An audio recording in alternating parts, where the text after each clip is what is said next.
और भारतीय जनता पार्टी की सदस्यता लिए हैं। बहुत लोगों के मन में ये भी होगा कि दिनेश लाल यादव अखिलेश यादव से कैसे लड़ते हैं और धर्मेंद्र यादव से कैसे लड़ते हैं। उसके पीछे भी कारण है।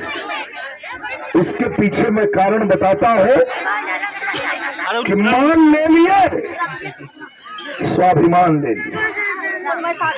ध्यान से सुनना मेरी बहनें, मेरी बेटियां, मेरे चाचा, मेरी चाची, मेरे नौजवान साथियों, ध्यान से सुनिएगा। मान ले लिए, सम्मान ले लिए।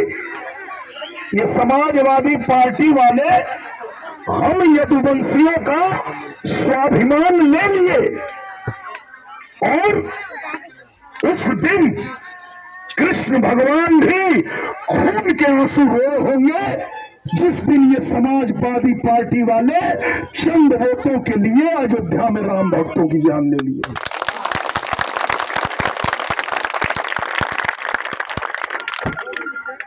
ये ऐसे लोग हैं जो अपने परिवार को आगे बढ़ाने के लिए कुर्सी के लालच में किसी भी हद तक गिर सकते हैं और उन्होंने दिखाया है कि वो कितने गिर सकते हैं। कभी राम का अपमान करते हैं, कभी राम मंदिर का अपमान करते हैं और कभी हमारे सनातन धर्म का अपमान करते हैं।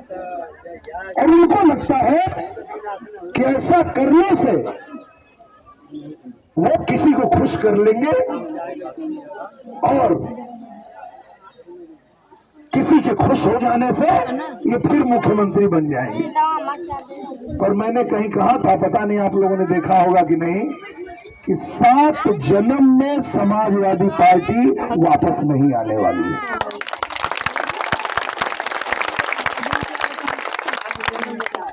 क्योंकि राम मंदिर के निर्माण पे अगर सवाल उठाते हैं आप कृष्ण के वंश में पैदा होके, तो धिक्कार है आपको। क्योंकि पूरा देश नहीं, पूरी दुनिया कह रही है कि नए भारत के नए युग में नया निर्माण है मंदिर। साधारण घटना नहीं है मंदिर का निर्माण होना।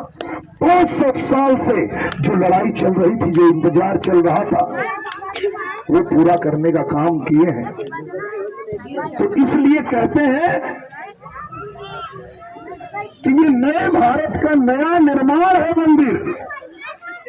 और अगर प्रधानमंत्री जी ने कह दिया है कि मेरा देश विकसित राष्ट्र बनेगा तो बन के रहेगा, इसका सबसे बड़ा प्रमाण है मंदिर।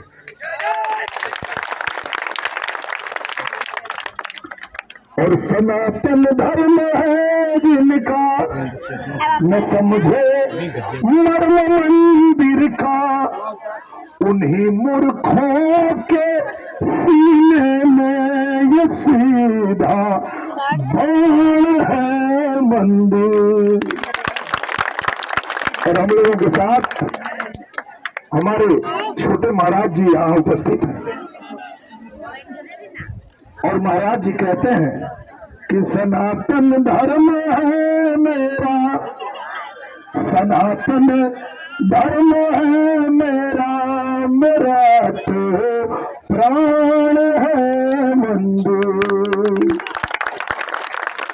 और ये मैं अचानक मंदिर का गाना गाने लगा, उसके पीछे कारण है कि रवि भाई ने ऐसी बात छेड़ दिया कि जब ऐसे आतताई भारत में आए तो उनसे रक्षा करने के लिए महाराजा सुहेलदेव राजभर जी लड़ गए, भिड़ गए और रक्षा किए। तो मैं आपको रवि भाई एक और बात बताना चाहता हूं कि जब मैं 19 में यहां चुनाव हार गया, उसके बाद भी मैं यही आजमगढ़ रहता था, अपना काम भी कर रहा था और जनता के बीच से लोग आते थे तो हमसे कहते थे कि एक काम करवा देंगे। हम बोले करवा देंगे, बताइए। बोले लेकिन आप तो हार गए, कैसे करवाएंगे। हम कहले उन्हन के जीतल हमार हारल। तब वो उनसे भारी है। वो जीत के आजमगढ़ में एक तिनका ना रख पाई है और हम हारे नहीं, तब वो बतावा का चाहिए। आजमगढ़ के लोग कहा कि लंबे समय से संघर्ष चला था, विश्वविद्यालय की मांग चले थे, जेल में हमन चल गए नहीं जा, सपा वालन के 10-10 गो विधायक यहाँ बनना, आजमगढ़ के विश्वविद्यालय ना मिले, आजमगढ़ में जेल बनौले हो कोई। हम कहनी कोनो बात ना जायदा, वो अपने खातिर बनौले हो 10 के विधायक बनल हो, वो अपने खातिर बनौले हो कुल कि बूथ कैप्चर करता हुआ, गुंडई करता हुआ। आज नकार उन्होंने के पता रहे कि बुलडोजर बाबा आएंगे और उन्हीं के बनाए जेल में उनको उल्टा लटकाएंगे। तो घर के नजदीक जेल रहेगा तो उनके बीवी बच्चा वहां जरा खाना पहुंचाएंगे। तो अपने लिए बनाए असर जाने दीजिए, आप लोगों को क्या चाहिए वो हम कराते हैं। तो समाजवादी पार्टी के तो नेता थे, यही धर्मेंद्र यादव ही, मैं कहीं बयान देख रहा था कि आजमगढ़ में एक एक ईंट पे समाजवादी का नाम है। हम कहले हाँ वो ईंट हम देख लेंगे, जेल जोन बनौले हुआ। हमने कहा तुमने भी ईंट रखा लेकिन तुमने जेल बनाया, और ईंट हमने भी रखा तो महाराजा सुहेलदेव विश्वविद्यालय बनाया आजमगढ़।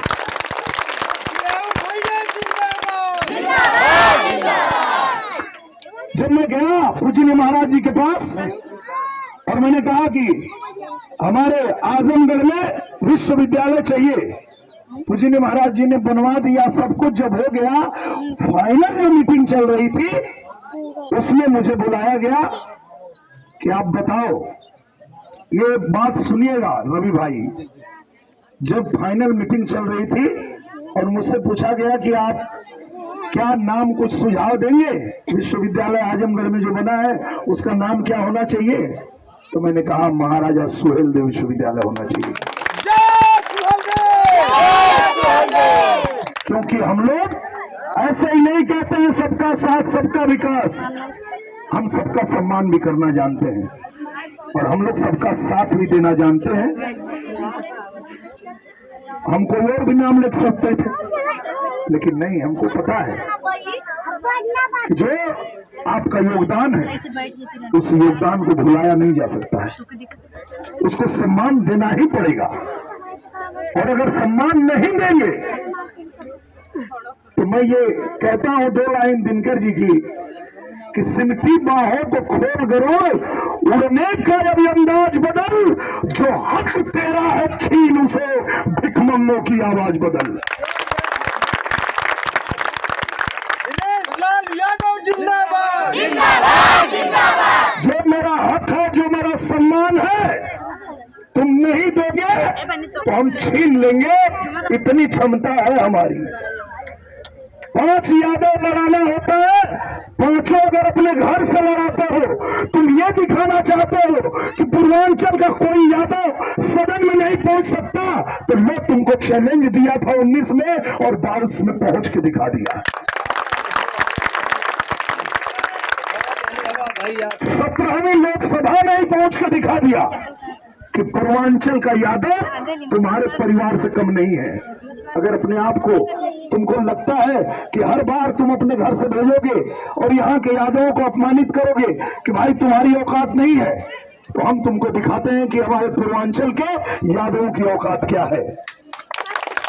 हमारे संतोष भैया यहाँ बैठे हैं, मैं बताना चाहता हूँ किसी भी यादव के दिमाग में अगर ये जहर भरा है तो निकाल के फेंक दो कि दिनेश लाल यादव यादवों के खिलाफ लड़ता है। नहीं, दिनेश लाल यादव यादवों के हक के लिए लड़ता है। दिनेश लाल यादव यादवों के अधिकार के लिए लड़ा था और वो अधिकार ले लिया। इसी आजमगढ़ में पूरा परिवार आके बैठा है, पर इसी 24 में इनको हरा के भेजेंगे, दोबारा ये जीवन में कभी आजमगढ़ लड़ने नहीं आएंगे। फिर यही का मेरा कोई यादव लड़ेगा, जीते चाहे हारे, अपने यहाँ रहेगा, उसके घर पे लोग जा सकते हैं, उससे अपनी बात कह सकते हैं, क्योंकि ये लोग हारते क्यों है? 19 में जीते तो भी भाग गए, 22 में हारे तो भी भाग गए। अगर उनके ही कार्यकर्ता जो उनके लिए लड़ रहे थे, बूथों में झगड़ा कर रहे थे, भीड़ रहे थे, उनके घर भी कोई सुख दुख पड़ा तो ना ये अखिलेश यादव दिखाई दिए, ना धर्मेंद्र यादव दिखाई दिए। उनके सुख दुख में भी अगर कोई पहुंचा तो दिनेश लाल यादव पहुंचा। और यही कारण था कि 19 में जिस गांव में यादव बाहुल्य गांव में हमारा विरोध हो रहा था, वो बूथ भी हम लोग 22 में जीत लिए। संतोष भैया, क्योंकि जब हम यहाँ रहेंगे, यहाँ के लिए काम करेंगे, तो जनता हमको स्वीकार करेगी कि ऐसा ही तो सांसद चाहिए, जिसको जो चाहे वही मिल ले, अपनी बात कह दे, कहीं कोई जरूरत है तो उसको बुला ले, अपना काम करवा ले। ये काम हम लोग करते हैं आजमगढ़ में रह के, और ये चीज हम लोगों ने सीखा है अपने ही नेता अखिलेश मिश्रा गुड्डू भैया से। जीत हार लगी रहती है, कोई बात नहीं, लेकिन अगर हमने चुना है कि हम सेवा करने के लिए आए हैं राजनीति में, तो मैं सुबह से ही देखता हूं भैया के घर पे 100-200 लोग जमा रहते हैं। भले ये चुनाव हार गए थे, ये भी कह सकते थे कि जाओ जिसको जिताओ उससे जाके काम करवाओ, लेकिन नहीं, सबका काम करते हुए देखता हूं मैं इनको। और फिर हम लोग भी यहाँ रह के इसीलिए काम करने लगे, और जनता ने आशीर्वाद दिया, आप लोगों ने आशीर्वाद दिया, और आशीर्वाद दिया तो हमने जो कहा था वो करके दिखाया कि श्रीमान आप लोग का वोट यदि पाएंगे, केहू जौन किया नहीं करके दिखाएंगे। क्योंकि इसी आजमगढ़ में हम पता करने लगे कि धर्मेंद्र यादव के परिवार ने कहाँ ईंट रखा है, दिखाओ उनको। तो बताओ लोग कि मंदुरी में हवाई पट्टी बनाए हैं। हम बोले चलो चलते हैं, वहां पहुंचे, जाकर के हमने अधिकारियों से पूछा कितनी जहाजें उड़ती है यहाँ से। अधिकारी ने कहा यहाँ से उड़े लेना, यहाँ खाली उतरे ले। आई कद ले लोगों को। तो हम बोले यहाँ से जहाज उड़ती नहीं है, बोले लाइसेंस नहीं है, कहाँ से उड़ेगी। तो बोले रे भैया, तो हमने कहा कि तुमने भी ईंट रखा है और अब हम भी ईंट रखेंगे। तुमने ईंट रखा तो आजमगढ़ में मंदुरी हवाई पट्टी बनाया, और जब हमने ईंट रखा तो उसी हवाई पट्टी को हवाई अड्डा बना के जनता के लिए जहाज उड़ा दिया। इसको कहते हैं केहू जौन किया नहीं करके दिखाएंगे। आजादी के बाद से मांग चल रही थी गोरखपुर, आजमगढ़ और बनारस को सीधे लाइन से जोड़ा जाए, कोई नहीं कर पा रहा था। हम पत्र बनाए, लेके पहुंचे प्रधानमंत्री जी के पास। हमने कहा प्रधानमंत्री जी 70 साल से ये मांग चल रही है आजमगढ़ की। प्रधानमंत्री जी ने कहा वो 70 साल वाले सब गए, 70 साल वाले गए, अब ये 3 महीना में बनेगा, ये मोदी की गारंटी है।